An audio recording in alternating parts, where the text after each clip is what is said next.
You're watching Falcons Today. I am Tom Downey, and if you like the Falcons content we have for you guys year-round, not quite every single day after the holidays are coming up, but consistent updates on the Falcons news, rumors, playoff push, and draft coverage as well, then show us you do. Like the video right now. If we get more likes, we can do more videos for you. It's really that simple. That's how math works. So like today's video for me right now.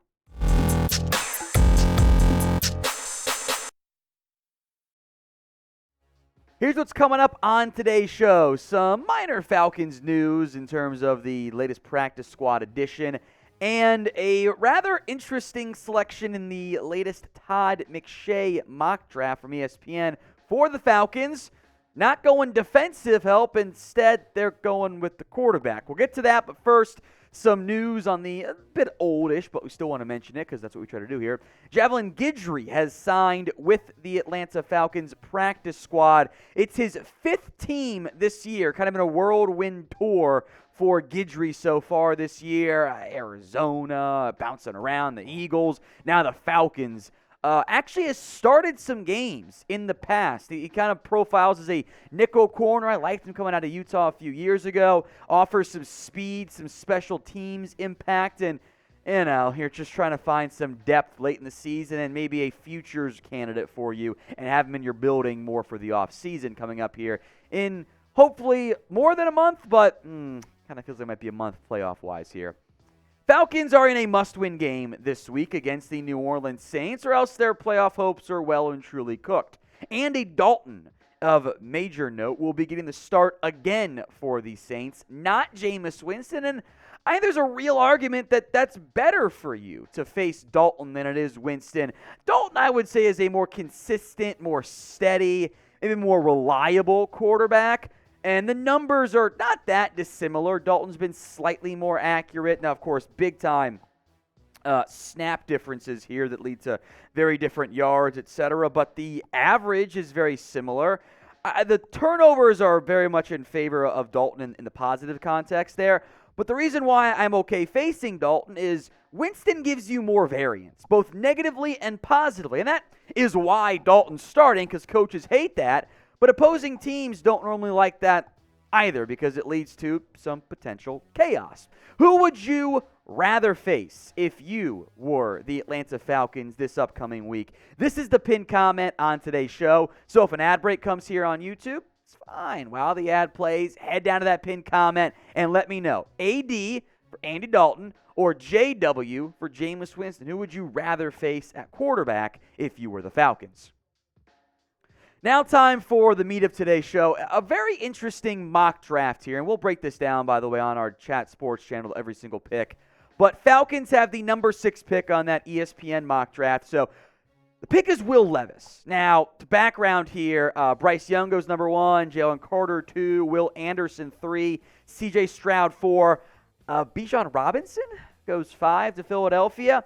And then at number 6, it's Will Levis, the Kentucky quarterback, who I have a lot of thoughts on this one. And to get the brief explanation at the beginning, I don't like it very much because I'm not sold on Will Levis, the quarterback. Now, the order here from ESPN, I will make note, is not the finalized order, etc. They're doing the ESPN Football Power Index. Why they don't do just the current draft order, I don't know. So maybe Atlanta isn't picking that high at number 6, but you passed on every single offensive lineman and a lot of really good defensive players. Brian Brzee, Tyree Wilson, any other playmaker you wanted on defense, cornerback-wise, was there still to take Will Levis. And we're going to go more in depth. I can't get on board with that, in part because we don't know what they're going to get out of Desmond Ridder. So more on this here in Ritter and Levis, all that stuff in a second. But first,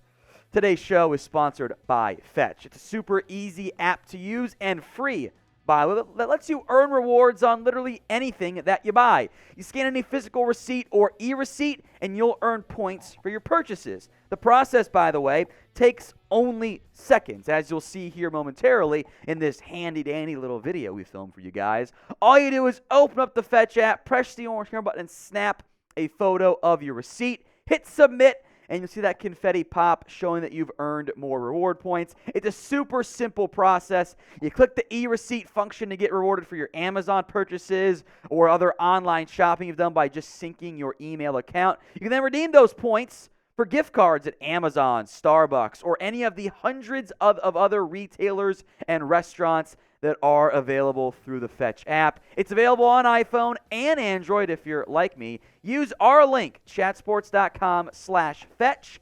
Enter promo code CHAT, C-H-A-T, and sign up for 5,000 points when you scan your first receipt. That is the equivalent, by the way, of a free $5 gift card, just for downloading the app and scanning one receipt. It's a free app, by the way, but the 5,000 bonus points is only available for a limited time. So get started now. Links in the comments section and the description. It's chatsports.com/fetch, promo code CHAT, C-H-A-T. Before I am too mean to Mr. McShay in this mock draft selection, let's run through what Todd McShay argued in favor of Will Levis and the pick. The Falcons are the other team that needs an upgrade at quarterback. Mariota flashed this year, but ultimately hasn't been a solution, and we'll see what they get out of Desmond Ridder set to start in Week 15. I'm envisioning Levis, who probably has the strongest arm in this class, driving the ball on a rope to Drake London and Kyle Pitts, or using his mobility and 232-pound frame to extend plays and contribute to Atlanta's strong run game. Levis still needs some developing, especially when it comes to decision-making, but the traits are outstanding. With the rest of the NFC South all scrambling for answers under center after this season, Atlanta could be primed to emerge from the pack once Levis settles into the pro game and cleans up his mistakes. I am very hesitant to say you got to take quarterback with several games, 4 games of what can Desmond Ridder do, your third-round pick, who, by the way, is also a great fit in this Falcons offense. And I would actually argue that Desmond Ridder was certainly a better college quarterback, and I think might still be the better prospect coming out of Cincinnati. A lot more experience for Desmond Ridder compared to Will Levis, which I think is important to mention. Oh, by the way, Will Levis is the same age as Desmond Ridder. They are both 23 years old. In fact, Will Levis turns 23 in June, or turns 24 in June before Desmond Ridder does. So he's older than Desmond Ridder, despite the fact that in 22 more starts, Desmond Ridder threw almost double the touchdowns and barely more interceptions, was a great dual threat. Levis is a better toolsy, traitsy prospect, which I know NFL teams love. I get that. Great athlete, cannon for an arm, but he didn't play well this year. He didn't. And there are some really bad mistakes and accuracy woes that in a easier offense than I think what Desmond Ridder, there were a lot more progressions for Ridder to go through. Like, he's more advanced up here, and that matters a lot for an NFL quarterback. I am scared of Levis. There's upside, don't get me wrong, but stop comparing him to Josh Allen just because he's big, tall, white, and has a strong arm and a good athlete. That's going to lead you down a bad path, and I am terrified of taking Will Levis in the top 10 is going to get your organization fired and rebuild again. That's a big gamble to take on Levis. I don't think the Falcons should go that route. Who do you think, if you had to pick one of these two guys next year, so no Stroud, no Young, no Anthony Richardson, whatever, pick a QB for me. DR for Desmond Ridder or WL for Will Levis. Now, we will have you guys covered with all the NFL draft coverage you guys can want, mock drafts, draft targets, free agency, offseason. This is going to be your one-stop shop for you. So make sure you guys are subscribed right here to Atlanta Falcons Today. Falcons are going to give Ritter every snap they possibly can down the stretch after Mariota was, can I put air quotes for placed on IR? Very weird the way that all went down. But this is Ritter's chance for at least a very small 4-game sample size to show what he can do, and hell, maybe make a last-second playoff push for Atlanta. Unless Ritter is just awful, and it's very clear he's not the guy for you, which, that's a possibility, right? I'd give him a chance next year. I'd see what you can do, because worst case, right? Well, maybe this isn't worst case, but like the bad outcome from an on-field standpoint is you're the Texans from this past year. And you gave Davis Mills, or Desmond Ridder in this case, a shot, didn't play well, and you get the number 1 overall pick. I want to build a more complete roster first because I don't think Will Levis is a good enough talent to justify taking him over any number of offensive linemen or defensive players that I think will be better players in the NFL. It give Ritter a chance to showcase his talent. I like to go out of Cincinnati. I think there's a lot of untapped ability there. I think you can get an Alex Smith-style quarterback, and that'll work in the NFL, especially if you're not paying him anything as a third-round pick, right? And if he isn't the guy, then you can take a QB in 2024 when it might be, I'm always hesitant to say it will be because things change, but a Drake May, a Caleb Williams, maybe a Quinn Ewers, J.J. McCarthy-led class is very intriguing compared to, let's take the Kentucky kid who didn't do good this year at all.